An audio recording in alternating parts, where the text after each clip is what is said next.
Hi guys! Welcome to another episode of PrettySmart, and today we're getting a little intimate. So many of you might have your heart broken before, and if you haven't, you're quite lucky, honestly. This is something that many of you wanted me to share with you, and what I'm going to talk about is all based on my personal experience. Sometimes it may or may not resonate with you, but I hope you hear me out, and I hope this is something that will make you feel better if you are not going through a very good period in your relationship. So this is for you.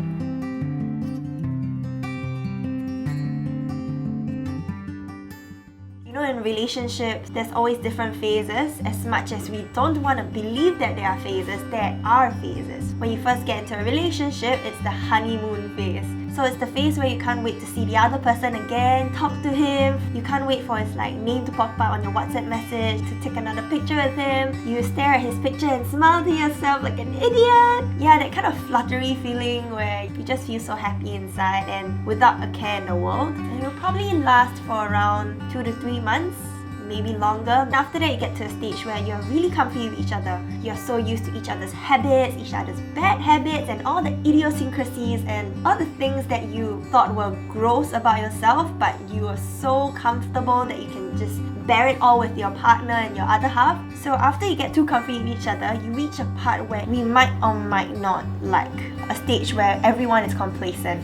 You tend to take each other for granted, you don't text each other anymore, you think that it's okay just to go without talking, to just make each other sad because they will just get over it. So you reach a part where it makes or breaks your relationship in this stage, and it's not good. So I guess throughout all these stages, all of us will go through heartbreaks, we'll go through parts where we cry like mad, we burst into tears, and we feel really happy as well. So we feel a range of emotions. So I have a couple of things to share with you. I hope it resonates with you as well. So number one, I guess in every relationship, I would like to set ground rules. So basically, you just lay out right ahead to your partner saying that these are the things that I can't take, I can't stand. These are the things that you should understand about me. I need my space. Talk about how much space you need. Talk about what are the things that you have to do that you can't compromise on. And try to work something out before you proceed ahead in the relationship. Or maybe you're already in a relationship and you haven't talked about these. Sit down, have a coffee, or maybe just lie in each other's arms and just have a nice chat about what are the boundaries and what you would like to do, so you don't compromise on your own dreams, your own goals, and you don't feel so inhibited and controlled in the future. So number two, the second most important thing to me is always to be honest.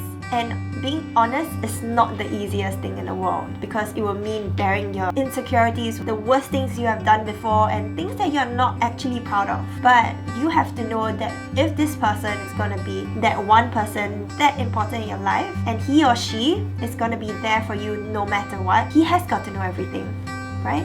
You have to be brave at the start. Instead of painting a beautiful picture on how you are, be honest and tell them, hey, this has gone down in my life before. I'm not proud of it, or I've been hurt before. I'm still nursing this wound. I hope you understand, but I'm looking to feel better and I'm looking to be happy again.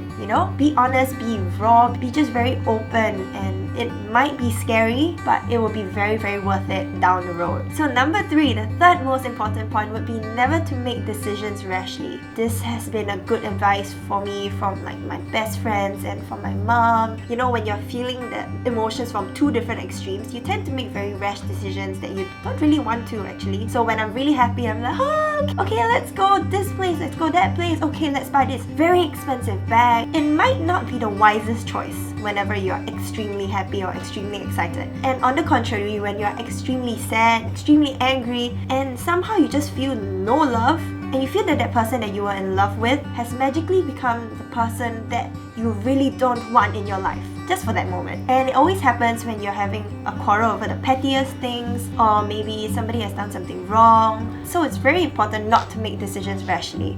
Always take a step back and breathe and just let it sit for a few hours or maybe a few days if you need, and then take a look at it again and say, okay, do I have to make this decision?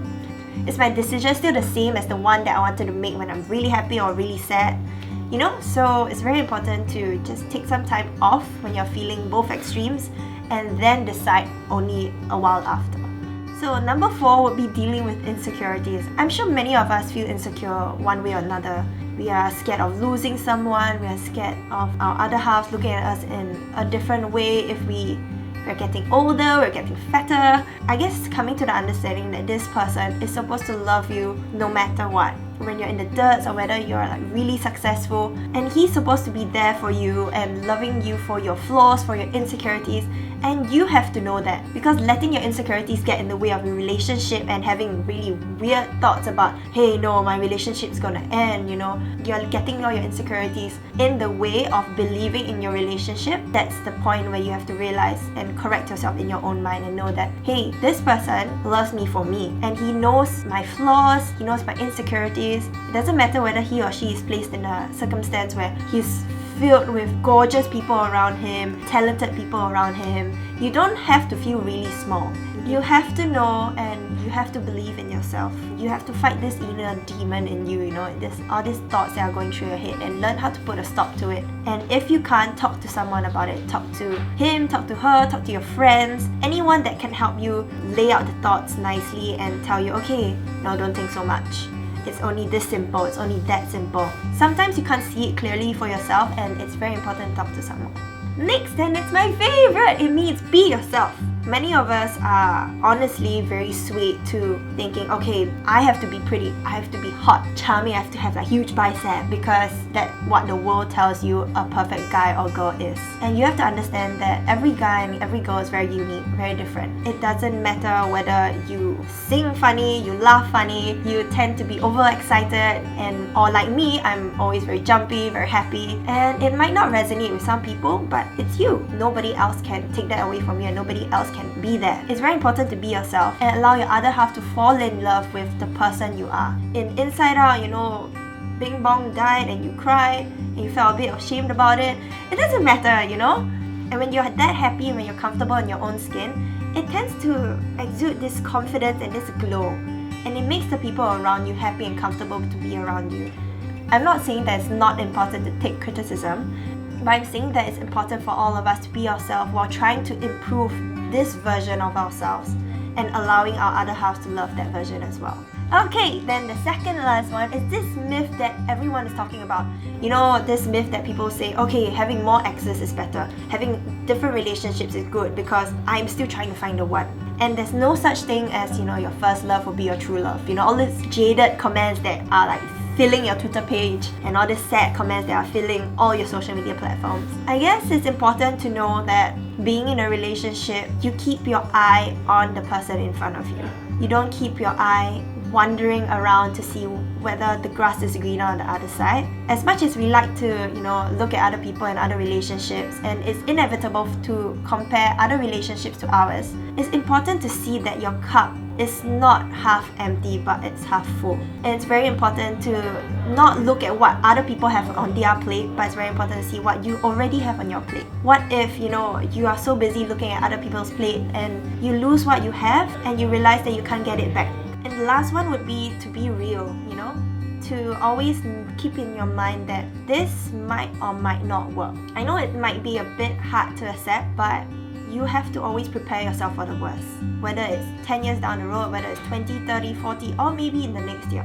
So you need to know that your other half doesn't have to be the person that heals your wounds and that you cling on for dear life, because without him you'll be unhappy, and without him you'll be that empty. He or she is supposed to be somebody that makes your life so much better, but without him you'll still be happy. But with him in your life, life is so much better and life is so much more worthwhile and worth living. Make the best out of it and enjoy the whole process.